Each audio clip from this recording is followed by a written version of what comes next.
Great. Ladies and gentlemen, welcome to another scene in Project Center Oslo. This time, we're once again with Rasmus, who has gone through the conditioning phase of his early education in the inspired sciences. Now, he's given a bit more freedom now that he's out of this preliminary education and brainwashing, and he's been able to partially look through the Oslo Academy of Enlightened Humanities. Not a large construct by any means, but an important one in the scheme of things here in Oslo.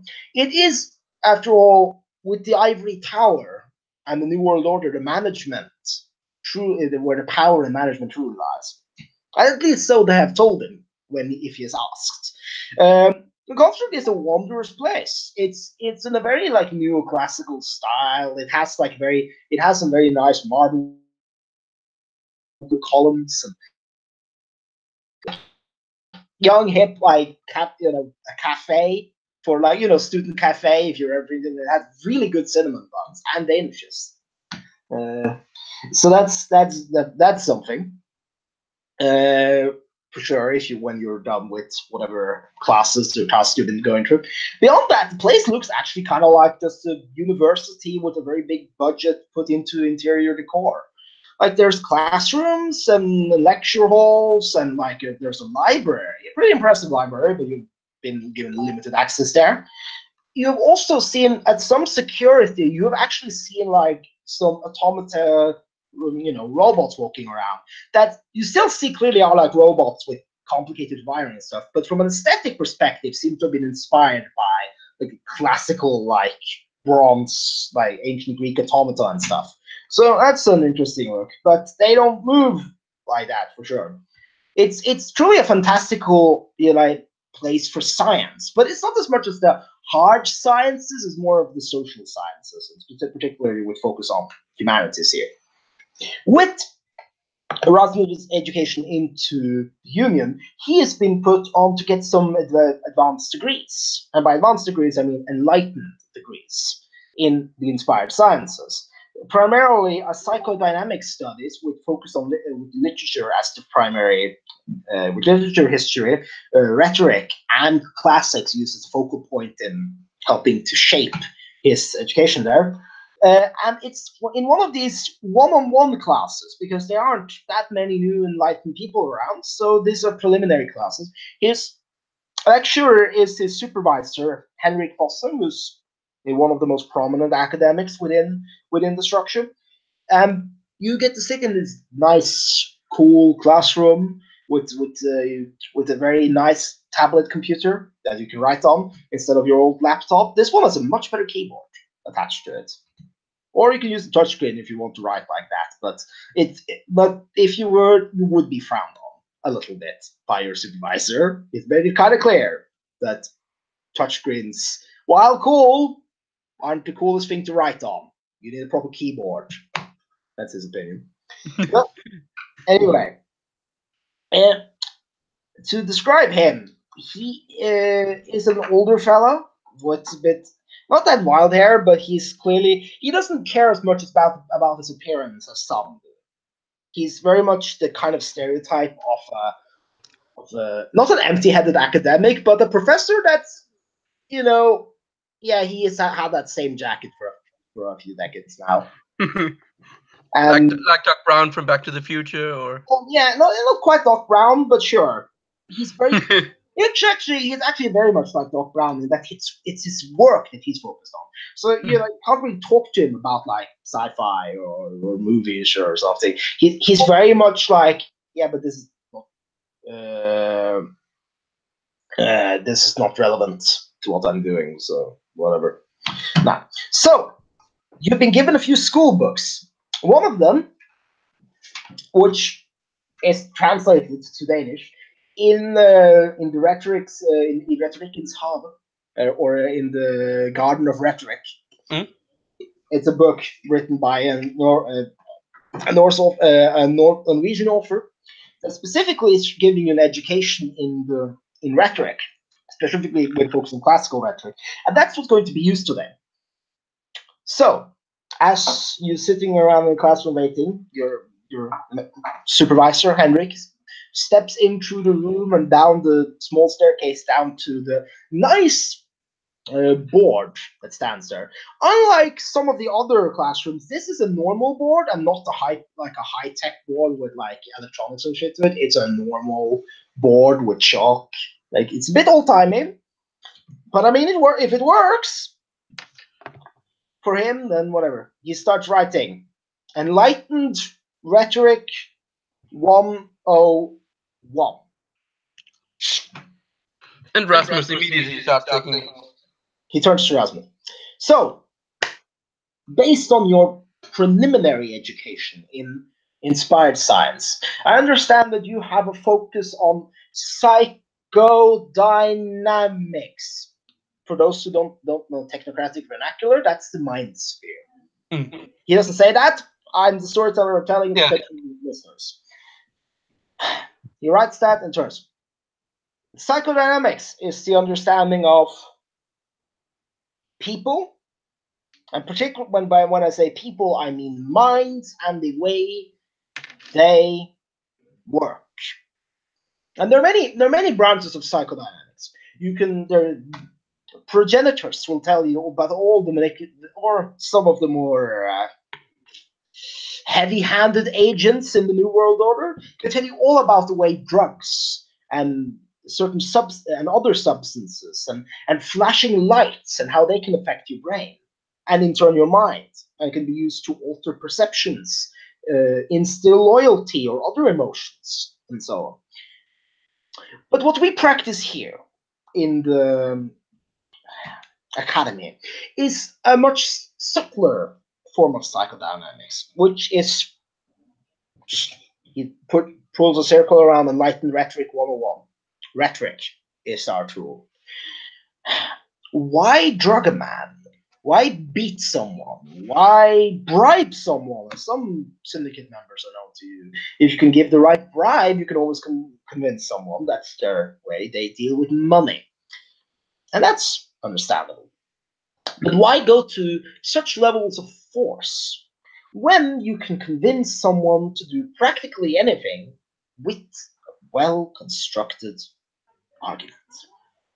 You can topple nations if you're a good enough orator, and you don't need inspired science for that. We've seen that time and time again. Demagogues and revolutionaries and up-and-coming politicians have done that.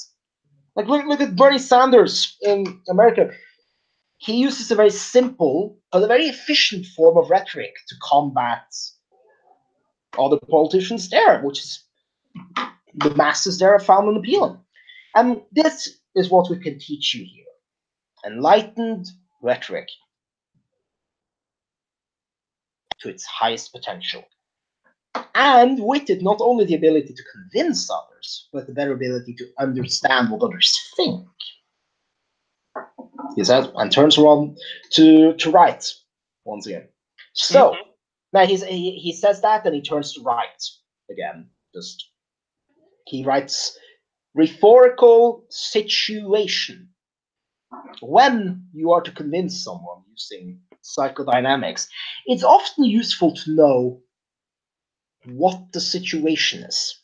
And by situation, I mean a rhetorical situation. By rhetorical situation, I mean what are the relevant factors in what you're trying to do.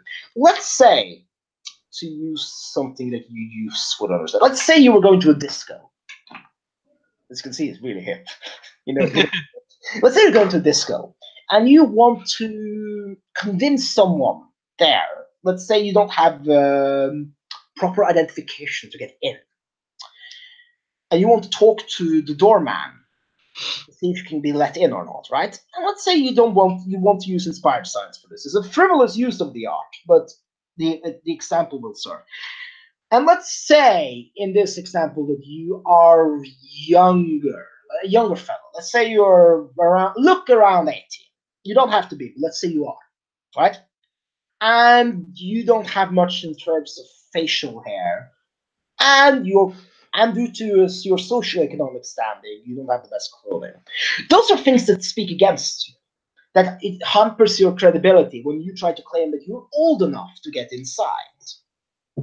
While also, that's your own factors, right? That's what's going against you. Let's say there's also a massive queue, which reduces the amount of time you can to construct a proper argument and argue this out. Because there's lots of other clients that are going to have to go through this door, there's an economic factor in this. All of these things speak against you, right? These are factors you have to overcome when presenting the arguments. While, let's say the bouncer is a friend of a friend. There you have an opening. You can appeal to that connection. Or let's say he is prone to intense boredom. You can use that boredom against him and be like, yeah, I'm going to stay here for the rest of the evening. Try to get in. Why not just get in? Why don't let me in? Yeah, why not just let in? A simple argument, but it could be effective depending on the situation. So when you look at the rhetorical situation, you have to look at what do you want to achieve? What do you want to achieve? In this case, getting inside. What stands against you? What are the challenges you have to overcome? My apparent, my looks, and his idea that I'm not old enough to be here. Yes. And those are the two main challenges, but as I mentioned, there's the lack of time you have. There's the urgency of the matter. There's when you're looking at the rhetorical situation, it's not only the factors with you and the person you're trying to convince or persons, but also the external factor impacting the potential for a conversation. As we have already seen, you can use psychodynamics to describe good arguments, to write down and make your will manifest, so to speak. Not that we think about that, but you're using science to better prove your point or instill emotions in people. And you can do that just with words. You don't need to write anything. But writing is another tool. You can, of course, write down a clever argument in a spirited discussion on the internets. Yes, he actually said the internets. Rasmus chuckles and says, very, very, very little constructive things happen on the internet, but I see your point. Yes, of course. No, it's infested with deviants. And of course, we will straighten the internet out at some point. But my point remains. Even if it's in writing, what's important is your ability to assess the rhetorical situation and then construct the proper argument that will see you through. And this is where you can rely on inspired science. You can rely on much more than other people can. You can read facial cues and body language to have a much better understanding of the emotional state of the individual and have a much better ability to predict what he's potentially thinking in that situation. These are also aspects of this. Not only will we here teach you how to better impact people with psychodynamics on this, but also understand people to a much large degree.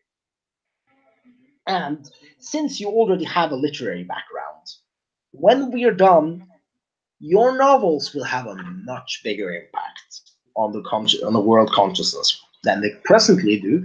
But it requires education, it requires practice and training. Because while you have some knowledge here, you need more.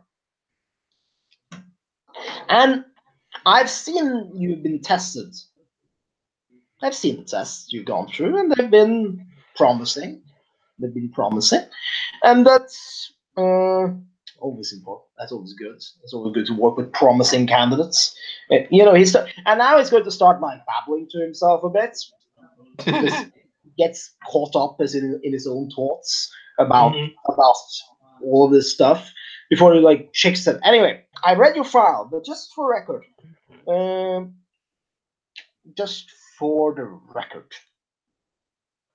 What else are you good at besides writing and talking? By the way, I can hear myself in the background. Okay, I will fix this. Give me a second. I thought I. No worries. There we go. Oh, well, Rasmus says, to be honest, I'm not quite sure, and he says that with a slightly embarrassed chuckle. I am. Uncertainty. That's good. Uncertainty is good to the sciences. Doubt is what separates us from deviance. And not no. Wait a second. I've just got my message.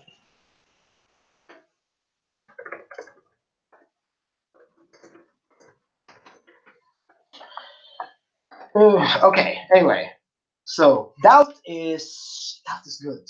Doubt is what you need because that's what separates us from deviants. If you are certain all the time, then you can never learn, you can never grow, and you can never have your understanding of the world evolve. After all, if scientists didn't doubt, we would still believe in elemental theory, or we wouldn't because we would have stopped that. But the elemental theory was once one of the cornerstones of our understanding of the universe. It's a clever argument defeating, if I remember. That was one of your tests. Yes, elemental theory is an outdated mode of science, and it was wrong. And we wouldn't have realized it was wrong without the right amount of doubt in there. Now, sorry, I'm trying to find your sheets. I did send it to you, I think. Yeah, you have sent it to me before. It's not that. It's just that I looked at the wrong batch. Oh, wrong document. So that's the wrong. I'm looking at the wrong Google documents because I have so many sheets on there now. Well, shit. Yeah. Hello.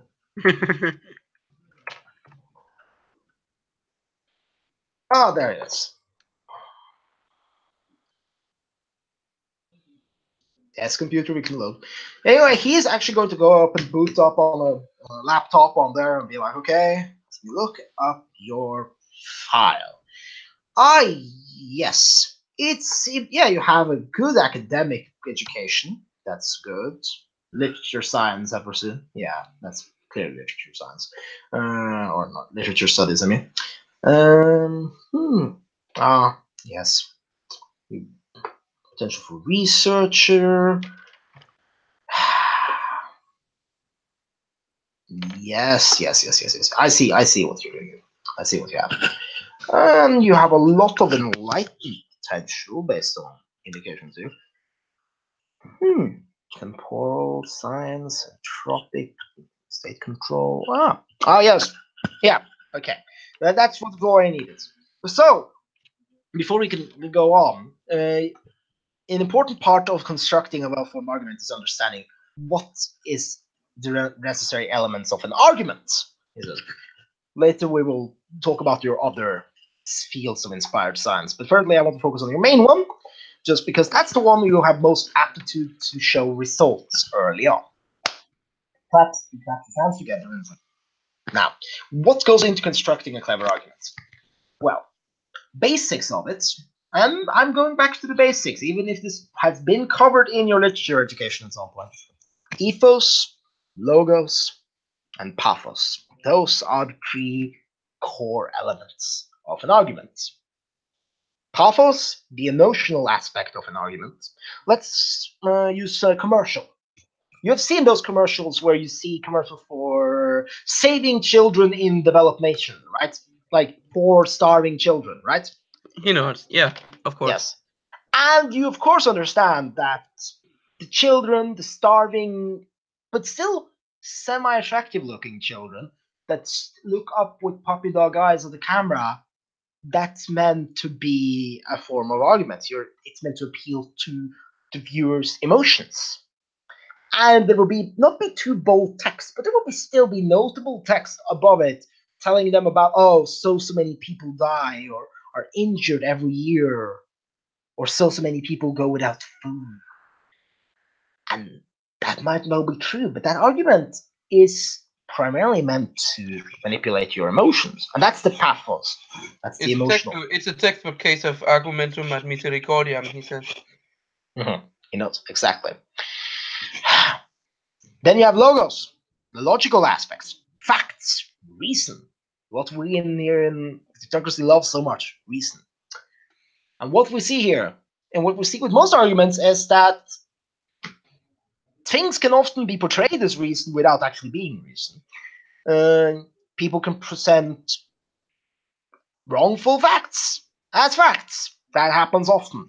But still, it's an important aspect of an argument because you have to inform someone. When you've appealed to someone's emotions, when you're talking with the bouncer outside of the disco to get inside, and you first have appealed to his emotions of boredom or his annoyance rather, about how you will annoy him until he lets you inside. You can then present the fact that I'm already boss. I'm not going to pay for anything here, so nobody will check nobody will check my papers in there. Nobody will see if I have legislation or not. And they can be that's a logical argument. You're appealing to his reasonable side, right? And finally, you have ethos, your credibility. The credibility of the arguer is important. If you are going to try and argue, let's say you're in a debate in ancient Greece and you're trying to argue for atomic theory, then being dressed in animal skins and having antlers, scars all over your hands, it's not going to give you much credibility in the terms of, oh, you know the way science works, would it? No, it wouldn't. You wouldn't be thought of as a natural philosopher in that sense. But if you had a dignified bearing and presented yourself properly and had certification, or like, oh, I studied at this and this academy under this and this philosopher, and you could present that would strengthen the credibility of you and the credibility of the arguments. So that's the basics of making an argument summed up. It's thumbs up. He's so desperately trying to be hip for the new kids, but now he flips the board on. That was Enlightened Rhetoric 101. You will have a lot of study time in your own on books and stuff, so you don't need me. And you already have an academic education, so you didn't need this that much. But this is reframing old concepts that you probably already knew in a new light and see how they can be applied with inspired science. Because a lot of people, when they see inspired science, they think robots and lasers and I don't know what. Things like that. And that has a place there, of course. Science is amazing in what it can accomplish, but even a scientist, even disarmed of his technology, of his hypertech, can always work science in other ways, especially when it comes to psychodynamics, which is in other ways the most versatile study of science, even if its subject matter is only limited to mind, to the workings of the mind. Now, he writes up temporal science. Temporal science, a very risky area of study. It requires a lot of understanding of mathematics, but here we try to reframe temporal science throughout the lens of history to better serve our purposes. After all, you can, with access to the proper libraries and search engines, you can do a lot of research and learn a lot of things very quickly about the past. While some people try to use devices to make active constructions of past events based on residues in the area and light and space that they can absorb back and whatnot, he ways it sounds, not really his field. Temporal science, when applied to humanities, can still work, even if some of the examples of it aren't as spectacular as you would think. You have a neophyte's understanding of of temporal science based on what I've So gathered. temporal science, he says, is that are you talking about manipulating time itself? Am I? As always saying, temporal science can be used for many things. And while it's a limited degree, to a limited degree, it's a focus here. It's not an encouraged study. It requires a lot of scientific discipline. Let's put it that way. It requires discipline and careful consideration before you actually started dealing with aspects of it. As your understanding of it, you have a better understanding of the flow of time, of the perception of time than others. And you can with the right technology, you can wield it to better understand when temporal science is used, or when reality deviants have done tampering with the time stream. In notes. And beyond that, you don't have to reach for much. At a better understanding of temporal science, through academia or through mathematics or whatever you specifically approach it, you have a much better grasp of how to look into the past and predict the future. I can set the predicative models for future events based on my historical understanding. Especially if I combine it with entropic state control, I can much better see in and predict what will happen later. And hopefully, you can at some point reach that point of understanding as well. He then flips over the board again, and the board is now empty. So someone must have cleaned the other side of the board while it was done up. When he sees that the board is clean again, Rasmus first looks and then he grins. That's a neat trick. There's many neat tricks you will pick up in time. But while I understand some people are very fond of the more high-tech boards, I still prefer to use this old one because, at least for beginners lessons, because it's important to remember one's roots when dealing with science. There's a lot we can accomplish with the perfected hyper-modern tech, but we can't lose sight that there's a lot of old knowledge that we can use and that can be can be reincorporated into inspired sciences. Forgotten things. For example, at the advanced, there's some people who are studying the art of war, how we can better with science make war more efficient. Since we are fighting a war for reality, after all, one of that things that I've sent some of my previous students, historians, all of them, have gone into studying historical fighting styles and old military inventions that can be repurposed and upgraded for modern use to be made much more relevant. After all, in single combat in the city, if an agent is fighting against, let's say, a reality deviant with an unnatural level of speed,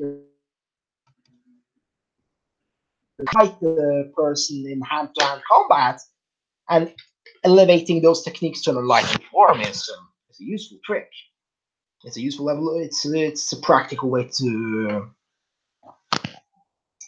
understand the word. Not understand the word, but it's a practical way to repurpose what's old and make it new again. And now he writes correspondences. I don't remember the technocrat vernacular for the term. That's totally fine, dude. Yeah, but I try to keep it as technocratic as I can. So he writes it down, turns around. Now, this is the understanding of space. And it's a science I haven't pursued that much, but I still know enough I can give you some instruction in its uses. You already know a lot of these things intuitively, but with some guidance, I can much better shape your development in this art. Or science, rather. A reasonable mind with an understanding of the world can much easier locate himself in space. He knows where he is. Why does he know where he is? Because he's familiar enough with locations. He can He can calculate where he is based on the positioning of the sun and the stars. He has access to really good GPS, if anything, that he's developed that can help him, if anything. And the mind can often be the best calculator. So, with the right education in mathematics, it's much easier to calculate distances between people and objects, and other things. And with the right equipment, someone who's understanding correspondences can be able to look into spatial anomalies. But that's not something I would expect of you anytime soon. Not that you're unable to, but it's above your pay grade at present. Same with temporal problems. So he flips the board over again. Forces-based paraphysics. A favorite among many scientists. The understanding of energy, motion, even to an extent how to better interface with technology. Understanding physics is something that many would like to use. Many would like to use, and many appreciate having the ability to just make things happen, build laser weapons, and impact the weather with special.